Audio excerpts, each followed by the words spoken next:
Guys, welcome back to another Dragonheir video. In today's video, I just wanna take a look at the Vortex meta in Season 3 and talk about what champion is the best champion so far.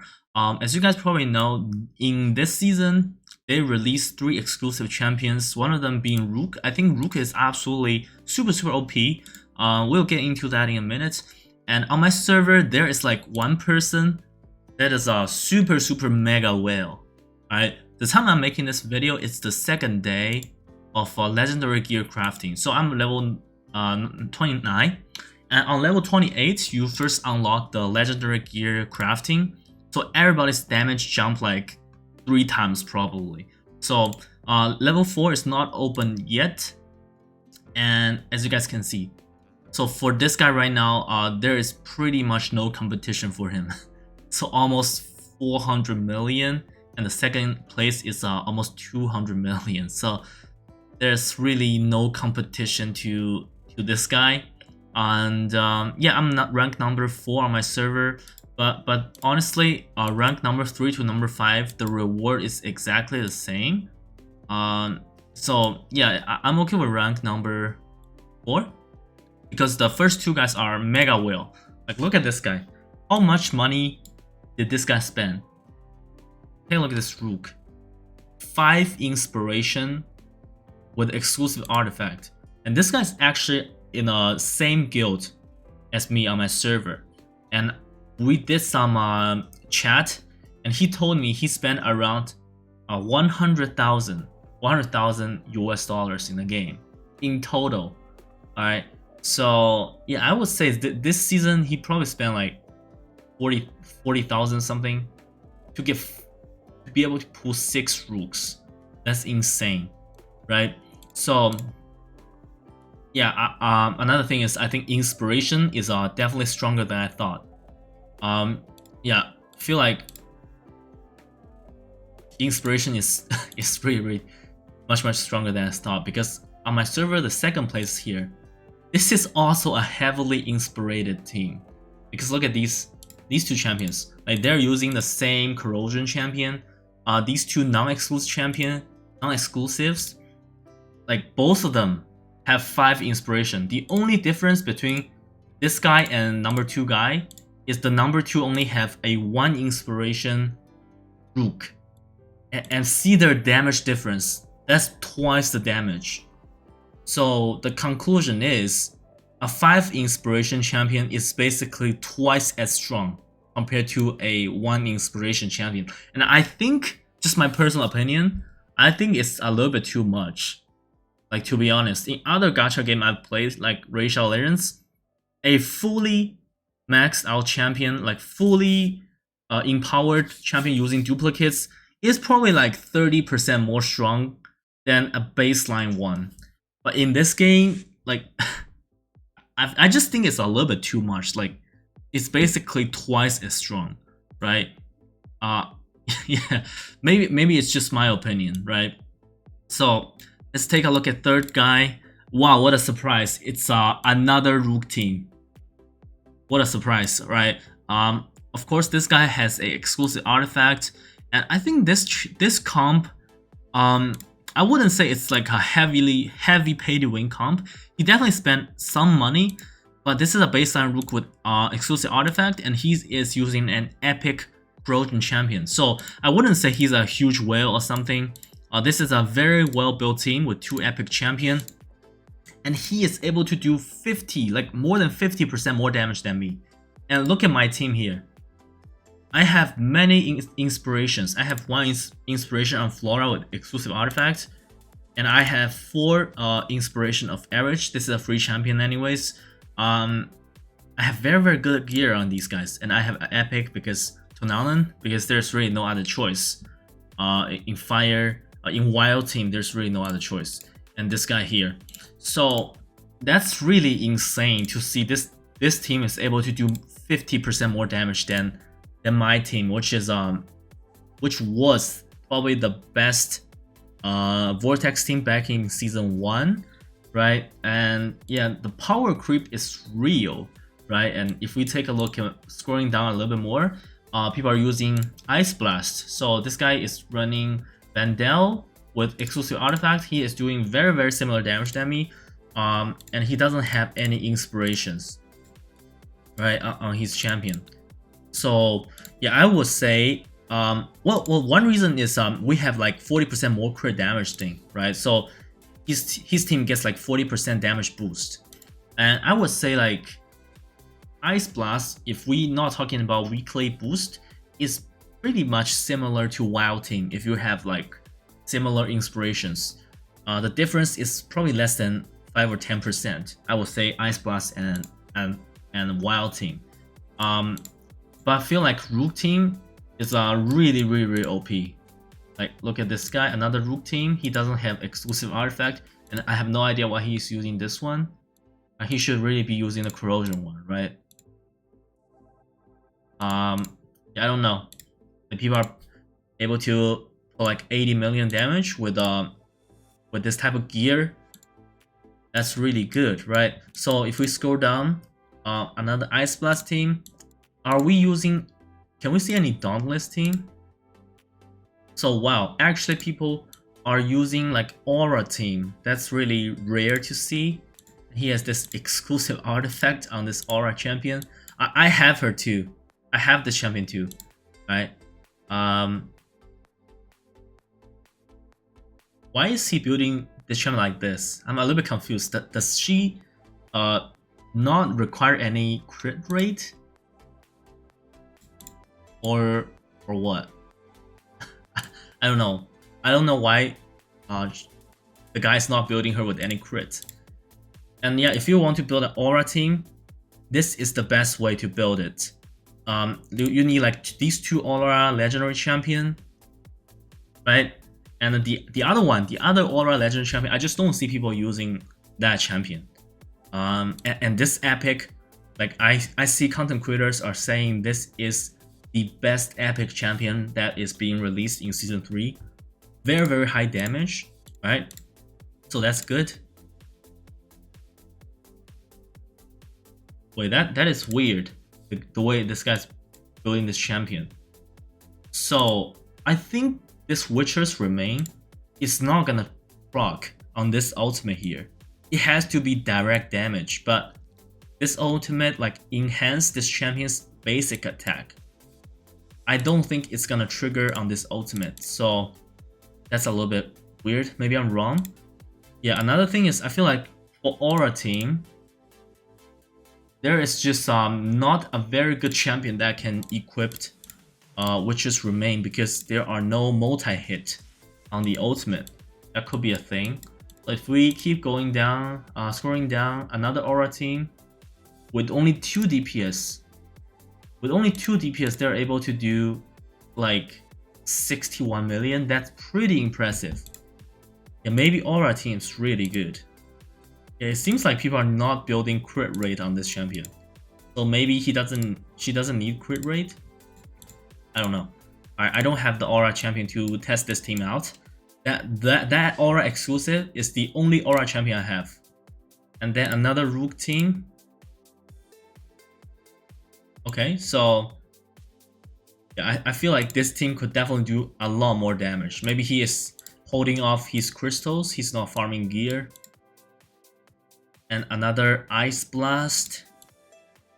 Yeah, it's actually quite surprising to me that there's nobody using Dauntless team, because I always thought Dauntless is really good. And actually on the other server, I saw the #1 guy is using a Dauntless team. Of course, with a Dauntless team, you will need Nazgenkar. Nazgenkar, is that her name? I don't have that champion. So yeah, you guys basically get the idea. So I've seen the similar screenshots from content creators from other servers. It's basically the same thing. Rook is basically dominating everything. But again, I think we shouldn't take the first 2 guys into the consideration, just saying that Rook is overpowered, because the first 2 guys is insane inspiration. Well, maybe just the first guy, right? Insane inspiration, and spend like $100,000 US into the game. But I feel like this is like this guy's damage just kind of show that Rook is probably at least 30% better than pretty much any other exclusive in the game. And yeah, and people are saying that, oh, Rook is only good in Vortex. But my point is, I think any champion that is good in Vortex is good in other content. Alright, there are not many AoE scenarios in the game, to be honest. Most of them are single target, except like you have like 7 days period at the end of the season where there's an AoE boss fight, and that's pretty much it. So in terms of Vortex, I would say the #1 champion right now is Rook. I just think Rook can do like at least 30% more damage than any other exclusive in the game in a single target scenario. Alright, and that's pretty much it. And in my opinion, the second best one is Ice Blast. Bow down. Alright, and again, like, you don't really need to have a full Ice Blast team, like full legendary team, for this guy to do damage. Like, you probably just need one of these, and you need an epic one. Alright, using him alone is not gonna be that good. And the #3, I think the #3, in my opinion, alright, is gonna be Nashankar. But it's surprising to me that nobody is using her. I'm sure a lot of people got her, but nobody's using her. And I think Dauntless team is really easy to build. There are so many Dauntless legendaries, even the epics. It's the Revo, insane damage, right? But Nashakar with an exclusive artifact can do like triple the damage of a Therivo. It's an insane comp, right? So that's just my opinion. I don't know why people are not using her. If I have her with an exclusive artifact, I'll definitely use her. It's just I don't have her.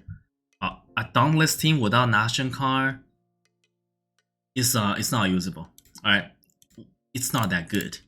And #4 I think is Flora. I think Flora back in season 1 was the best one, but right now there are new champion coming up, new strategy being discovered. Yeah, here she is, #4. And my #5, I'm gonna give it to Lothier, because last season Lothier was like top 2. That is because Poison is pairing with Lightning. These two are together, so you can make an unkillable comp. But right now in season 3, these two are not together.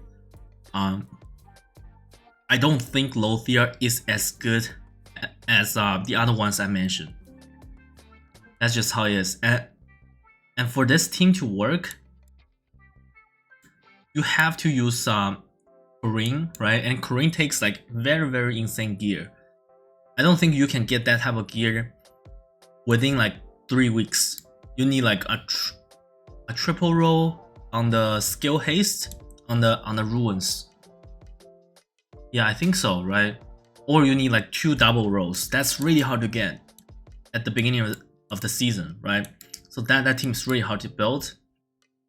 And especially like this season, Fire team becomes so much better. Fire or Radiance, right? Because they released this champion.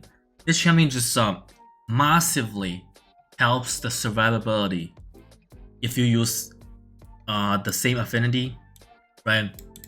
The boss is gonna have like 100% uptime of decreased attack. Yeah, and that's pretty much it. I know a lot of people like say Shadow is really good, but I don't have Ozul, and I just never seen anybody using Ozul in Vortex. I can't really comment on that, alright? I can't really comment on that. Maybe they're really good. If you guys have a full Shadow comp, let me know, alright? I definitely think Shadow is super interesting. They have their own like energy, Shadow energy. And I saw like some people running a Shadow team where the defense penalty will never run out on the boss, and that's very interesting because the ultimate is based on energy, not based on a specific cooldown. That's interesting. And other than that, for the rest, damaging mechanics, they are just not gonna be good in Vortex, and that's pretty much it. So is the game really that unbalanced? I think the developers can really just consider buffing the underwhelming mechanics, right? Which damaging mechanic is underwhelming? I think for now, summon is a little bit underwhelming. Summon is not good in single target. It's not that good in AoE, right? And if you just compare summon with Radiance, you'll realize that Radiance is better in single target. It's better in AoE. It's better in pretty much everywhere. There's just absolutely no reason for someone to even want to build a summon team, at least in early season, right? Why would you build a summon team? So I think they could really consider just buffing the summon team. One reason that summon team is not that good is when I tried to use these summon units, they're summoned those small minions, right?